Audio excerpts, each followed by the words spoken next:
जय हिंद साथियों, मैं अपने इस वीडियो में आपका पुनः स्वागत करता हूं।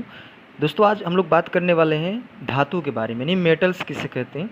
देखिए, पहले आज हम लोग बात करेंगे यहाँ पे धातु की परिभाषा क्या होगी। उसके बाद हम लोग बात करेंगे धातु के उदाहरण कौन कौन से हैं, फिर धातुओं के भौतिक गुण, रासायनिक गुण और धातुओं का बेसिकली उपयोग कहाँ कहाँ पे होता है, सारा कुछ इस वीडियो के माध्यम से देखने वाले हैं। तो आइए वीडियो को शुरू करते हैं। पहले समझते हैं कि धातु की परिभाषा किसे कहते हैं। तो देखिए, अगर आप फिजिक्स के लैंग्वेज में अगर आप बोलना चाहते हैं धातु की परिभाषा, तो आप ये कह सकते हैं कि धातु वे तत्व होते हैं जो विद्युत तथा उष्मा के सुचालक होते हैं, उन्हें हम धातु कहते हैं। तो देखिए, धातु का मतलब, धातु हम उसे कहेंगे जो विद्युत और उष्मा के सुचालक होंगे, अर्थात कहने का मतलब कि जिनके अंदर से विद्युत अर्थात बिजली और उष्मा दोनों आसानी से प्रवाह कर सके उसके अंदर से, तो उसे हम कहेंगे धातु। तो धातु जो होते हैं बेसिकली विद्युत और उष्मा के सुचालक होते हैं। या फिर आप दूसरी परिभाषा रसायन विज्ञान में ये दे सकते हैं कि धातु वे तत्व होते हैं जो इलेक्ट्रॉन त्याग कर धनायन बनाने की प्रवृत्ति रखते हैं, उन्हें हम धातु कहते हैं। तो इस तरह भी आप बोल सकते हैं। तो आप ये भी कह सकते हैं धातु वे तत्व होते हैं जो विद्युत और उष्मा के सुचालक होते हैं, अर्थात कहने का मतलब उनके अंदर से विद्युत और उष्मा दोनों प्रवाह कर सकते हैं। साथ ही साथ आप ये भी कह सकते हैं कि धातु वे तत्व होते हैं जो इलेक्ट्रॉन त्याग कर धनायन बनाने की प्रवृत्ति रखते हैं, उन्हें हम धातु कहते हैं। देखिए, जो धातुएं होती हैं ये आघात वर्धनीय होती है, साथ ही साथ ये तन्य होती हैं। आघात वर्धनीय का मतलब इस पर हम चोट मारेंगे तो ये फैल जाएगा, यानी चोट मारकर इसको हम पतली चादरों में व्यक्त कर सकते हैं। और तन्य का मतलब ये होता है कि इसको हम खींच कर एक पतले तार में परिवर्तित कर सकते हैं। तो धातुएं आघात वर्धनीय एवं तन्य होती हैं। सामान्यतः जो धातुएं होती हैं कमरे के ताप पर ठोस अवस्था में होती हैं, परंतु मरकरी एक ऐसा धातु है जो कमरे के ताप पर यह द्रव अवस्था में पाया जाता है। अब आइए बात करते हैं धातुओं के उदाहरण। तो देखिए, धातुओं में सबसे पहले आप समझ सकते हैं कि एल्युमिनियम, कॉपर। और उत्कृष्ट धातुओं की बात करेंगे तो सिल्वर, सोना, प्लेटिनम। और क्षारीय धातुओं में आएगा लिथियम, सोडियम, पोटेशियम। क्षारीय मृदा धातुओं में आ जाएगा बेरिलियम, मैग्नीशियम, कैल्शियम आदि। देखिए, जो सोना और प्लेटिनम और क्रोमियम, ये तीन ऐसे धातुएं हैं जिन पर सरलता से, यानी मतलब आसानी से जंग लगता ही नहीं है। क्योंकि होता क्या है कि ये कम क्रियाशील वाले धातु होते हैं। जैसे बात करें लोहा, तो लोहा जो ये अधिक क्रियाशील वाला धातु होता है, क्योंकि इसको अगर आप हवा में छोड़ देते हैं तो आप देखते हैं कि बहुत जल्द ही जंग लग जाता है। जबकि बात करें सोना, प्लेटिनम, क्रोमियम, ये ऐसे धातु हैं जिन पे जंग नहीं लगता, क्योंकि इनकी जो क्रियाशीलता है वो और धातुओं की तुलना में थोड़ा कम होती है। यानी कहने के मतलब उन धातुओं की बात करें जिनमें जंग जल्दी लग जाता है, जैसे बात करें लोहा। अब बात करने वाले हैं धातुओं के भौतिक गुण। तो यहाँ पे हम 4-5 भौतिक गुण को देखने वाले हैं। पहले हम लोग देखेंगे भौतिक गुण में धात्विक चमक। तो आप ये जानते होंगे कि जो धातु होते हैं बेसिकली ये चमकते रहते हैं। तो इनका चमकने का कारण होता है कि धातुओं में क्या होता है, मुक्त इलेक्ट्रॉन उपस्थित होते हैं, और इन्हीं मुक्त इलेक्ट्रॉनों की वजह से धातुओं की जो सतह होती है वो चमकदार होती है। हालांकि धातुओं को चमकदार बनाने के लिए हम लोग उस पर पेंटिंग, कलाई करके भी उसको हम चमकदार बना सकते हैं। अपवाद की बात करें तो आयोडीन और ग्रेफाइट, ये दो ऐसे मतलब तत्व हैं जो चमकीले होते, परंतु ये धातु नहीं होते, ये अधातु की श्रेणी में आते हैं। दूसरा नंबर भौतिक गुण में आ जाता है विद्युत एवं उष्मीय सुचालकता। यानी कहने का मतलब देखिए, जो धातुएं होते हैं बेसिकली ये विद्युत और उष्मा के सुचालक होते हैं। तो अधिकांश धातुएं जो होती हैं, यानी अधिकतर विद्युत और उष्मा के सुचालक होते हैं, अर्थात कहने का मतलब इनके अंदर से विद्युत धारा आसानी से गुजर जाती है। क्योंकि इनमें गुजरने विद्युत धारा और उष्मा का जो प्रवाह हो रहा है, इसका मेन श्रेय जाता है मुक्त इलेक्ट्रॉनों को, क्योंकि मुक्त इलेक्ट्रॉनों की उपस्थिति के कारण ही इसमें विद्युत और उष्मा का चालन होता है। बात करें सिल्वर और कॉपर, तो ये दोनों विद्युत और उष्मा के सर्वश्रेष्ठ सुचालक है, अर्थात कहने का मतलब कि इनके अंदर से विद्युत और उष्मा दोनों बहुत ही आसानी से प्रवाह कर लेती हैं। तीसरा नंबर बात करते हैं आघात वर्धनीयता। तो देखिए, कुछ धातुएं क्या होती है, आघात वर्धनीय होती है, अर्थात कहने का मतलब इन पे हम चोट मारकर पतली चादरों में हम इनको बदल सकते हैं। तो कुछ धातुएं क्या होती है, आघात वर्धनीय होती है, अर्थात इन्हें हम पीट कर धातु की पतली चादर के रूप में परिवर्तित कर सकते हैं बिना टूटे हुए। देखिए, चांदी और सोना ये क्या है, ये अत्यधिक आघात वर्धनीय धातुएं होती है। यानी कहने का मतलब जैसे और धातुएं होती हैं उनको हम पीटते हैं तो वो टूट जाते हैं, लेकिन इनको आप पीट कर आप बहुत पतली चादरों में आप व्यक्त कर सकते हैं। तो जो चांदी और सोना ये अत्यधिक आघात वर्धनीय धातुएं होते हैं। अपवाद की बात करें तो जिंक और मरकरी, ये दोनों धातु हैं, परंतु ये आघात वर्धनीय नहीं होते। यानी कहने का मतलब इनको चोट मारेंगे तो ये पतली चादर में व्यक्त नहीं होंगे, हालांकि ये धातु होते हैं। चौथा नंबर बात करते हैं तन्यता। तो कुछ धातुएं क्या होती हैं, इनके अंदर तन्य का गुण होता है, अर्थात कहने का मतलब इनको हम खींचकर पतले या कह सकते हैं महीन तारों में हम परिवर्तित कर सकते हैं। जबकि अपवाद की बात करें तो जिंक, मरकरी और गैलियम ये कुछ ऐसे धातुएं होती हैं जिनको हम यानी इनके अंदर तन्यता का गुण नहीं होता है, इनको हम खींचकर पतले तारों में हम व्यक्त नहीं कर सकते। 5वां नंबर बात करते हैं कठोरता। तो देखिए जो साधारण ताप पर अधिकांश धातुएं कठोर अवस्था में होती हैं। जैसे एग्जाम्पल की बात करें तो एल्यूमिनियम, कॉपर, आयरन इत्यादि। तो ये साधारण ताप पर जो धातुएं होती हैं बेसिकली वो कठोरता का गुण दिखाती हैं।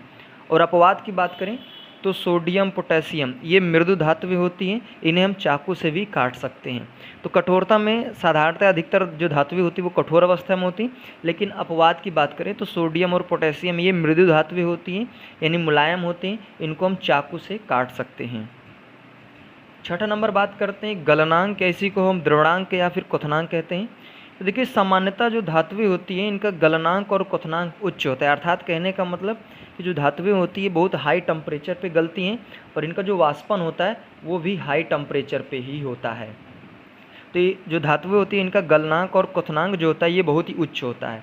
अगर बात करें लोहा, तो लोहा का गलनांक होता है 1535 डिग्री सेल्सियस, अर्थात कहने का मतलब अगर आप लोहा को गलाना चाहते हैं तो 1535 डिग्री सेल्सियस टेम्परेचर उसे चाहिए तब जाके गलेगा। उसी तरह बात करें कॉपर, तो कॉपर जो होता है ये 1038 डिग्री सेल्सियस पर ये गलता है। अब हम बात करने वाले हैं धातुओं के रासायनिक गुण। देखिए धातुओं के ऑक्सीजन से अपक्रिया यानी रासायनिक गुणों में बात कर रहे हैं, तो धातुओं को वायु में दहन करने यानी ऑक्सीजन, क्योंकि हवा में ऑक्सीजन होता है, तो धातुओं को वायु में दहन करने पर वायु में उपस्थित ऑक्सीजन से अवक्रिया करके धातु ऑक्साइड में परिवर्तित हो जाता है। अगर मान लीजिए कोई धातु अगर उसको आप हवा में जलाएंगे तो वो ऑक्सीजन से क्या करेगा, क्रिया करके वो धातु ऑक्साइड में परिवर्तित हो जाएगा। जैसे अगर हम बात करें तो मान लीजिए कोई धातु जैसे ये है यफी एक धातु है और ये क्या किया, ऑक्सीजन से क्रिया किया तो ये बनेगा धातु ऑक्साइड यानी FeO। अब देखिए यहाँ पे ये 2 ऑक्सीजन इधर 1 ऑक्सीजन है, तो इसको बैलेंस करने के लिए हम क्या करेंगे, इधर से हम 2 का मल्टीप्लाई करेंगे। तो देखिए यहाँ पे 2 ऑक्सीजन करने के चक्कर में आयरन 2 हो गया, तो यहाँ पे आप क्या कर सकते हैं, 2 लिख सकते हैं। तो यानी कहने का मतलब जब धातु को हवा में जलाते हैं तो धातु ऑक्सीजन से क्रिया करके धातु ऑक्साइड यानी ये आपका फेरस ऑक्साइड बन गया, ठीक है। तो धातु ऑक्साइड का निर्माण होता है। दूसरे रासायनिक गुण की बात करते हैं तो धातुओं की जल से अभिक्रिया। धातुएं जल से भिन्न भिन्न प्रकार से क्रिया करके धातुएं जल के साथ हाइड्रोजन गैस तथा धातु ऑक्साइड अथवा या फिर आप कह सकते हैं हाइड्रोक्साइड निर्मित करते हैं। तो धातुएं जल से भिन्न भिन्न प्रकार से क्रिया करती हैं और धातुएं जल के साथ क्रिया करके हाइड्रोजन गैस, धातु ऑक्साइड या फिर आप कह सकते हैं कि हाइड्रोक्साइड ये निर्मित करते हैं। तीसरा नंबर बात करते हैं धातुओं की हाइड्रोजन के साथ अपक्रिया। तो सामान्यतः जो धातुएं होती हैं हाइड्रोजन से क्रियाशीलता यानी नहीं होती, इनका हाइड्रोजन के साथ क्रिया नहीं होता, परंतु कुछ क्रियाशील धातु जैसे बात करें सोडियम, पोटेशियम, कैल्शियम आदि ये हाइड्रोजन से संयोग करके धात्विक लवण के साथ ठोस यौगिक अर्थात हाइड्रोक्साइड का निर्माण करते हैं। तो धातुएं जो होती हैं ये सामान्यतः हाइड्रोजन से क्रिया नहीं करती यानी क्रियाशील नहीं होती हैं, परंतु कुछ क्रियाशील धातुएं जैसे सोडियम, पोटेशियम, कैल्शियम आदि हाइड्रोजन के साथ संयोग करके ये धात्विक लवण के रूप में धात्विक लवण के समान ठोस यौगिक अर्थात हाइड्राइड का निर्माण करते हैं। चौथा नंबर बात करते हैं धातुओं के तनु अम्लों के साथ अपक्रिया। तो सामान्यतया सभी धातुएं तनु अम्लों के साथ क्रिया करके हाइड्रोजन गैस तथा धातु लवण का निर्माण करती हैं। देखिए जब धातु तनु अम्ल से क्रिया करता है तो धातु लवण और हाइड्रोजन गैस का निर्माण करता है। लास्ट में हम लोग इस वीडियो के माध्यम से समझने वाले हैं धातुओं का उपयोग कहाँ कहाँ होता है। तो हालांकि धातुओं का उपयोग कई जगहों पर यूज होता है, तो यहाँ पे हम लोग निम्न जगहों पर यूज देखेंगे कि धातुओं का उपयोग कहाँ कहाँ होता है। देखिए बात करते हैं तो धातु में पहला नंबर हम बात करते हैं तांबा तथा एल्यूमिनियम, ये दोनों धातु हैं। तांबा एल्यूमिनियम जैसी धातुएं विद्युत धारा को संचालित करने के लिए विद्युत उपकरणों को बनाने के लिए किया जाता है। यानी कहने का मतलब देखिए जो तांबा और एल्यूमिनियम होता है ये विद्युत धारा को संचालित करने के लिए, आप जानते होंगे सामान्यतः जो भी हमारे घरों के बगल से खंभे से तार जाते हैं वो सामान्यतः एल्यूमिनियम के ही होते हैं, और हमारे और भी घरों की वायरिंग करवाते हैं हम लोग तो वहाँ पे भी तांबे का यूज करते हैं। तो जो हमारे घर के यानी बगल से जाता है जो खंभों के माध्यम से, वहाँ पे एल्युमिनियम तार का यूज होता है। और जो हम अपने घरों में वायरिंग करवाते हैं वो कॉपर के तार की हम लोग वायरिंग करवाते हैं। तो यानी कहने का मतलब विद्युत को संचालित अर्थात एक स्थान से दूसरे स्थान तक ले जाने में हम लोग धातु का यूज करते हैं। तो तांबा और एल्युमिनियम ऐसे धातुएं हैं जिनका उपयोग हम लोग विद्युत को संचालित अर्थात एक स्थान से, या विद्युत को ऑपरेट कह सकते हैं, एक स्थान से दूसरे स्थान तक या फिर बिजली में इसका हम लोग यूज करते हैं। साथ ही साथ विद्युत उपकरणों को बनाने में भी हम लोग धातु का यूज करते हैं। दूसरा नंबर बात करते हैं लोहा और एल्युमिनियम तथा तांबा। ये ऐसी धातुएं होती हैं जिनको हम लोग घरेलू बर्तन तथा कारखानों की मशीनों में बनाने के लिए इसका हम लोग यूज करते हैं। तीसरा नंबर बात करते हैं सोना और चांदी। तो सोना चांदी का बेसिकली हम लोग उपयोग आभूषण बनाने में यानी गहने बनाने में करते हैं। सोना और चांदी दोनों ये क्या है, धातु हैं। चौथा नंबर बात करते हैं धातुओं का महत्वपूर्ण उपयोग इलेक्ट्रॉनिक्स अर्थात इलेक्ट्रॉनिक उपकरणों को बनाने में किया जाता है। चूँकि धातुएं क्या होती है, विद्युत की सुचालक होती है अर्थात इनके अंदर से बिजली प्रवाह आसानी से कर लेती है। तो धातुओं का महत्वपूर्ण उपयोग इलेक्ट्रॉनिक्स में है, चूँकि धातुएं क्या होती है, विद्युत सुचालक होती हैं। अगर बात करें लोकप्रिय उदाहरण, ये सब ज़्यादा पॉपुलर उदाहरण, तो टीवी, मोबाइल, फ्रिज, लोहा, कंप्यूटर आदि, इनमें हम लोग धातुओं का उपयोग करते हैं।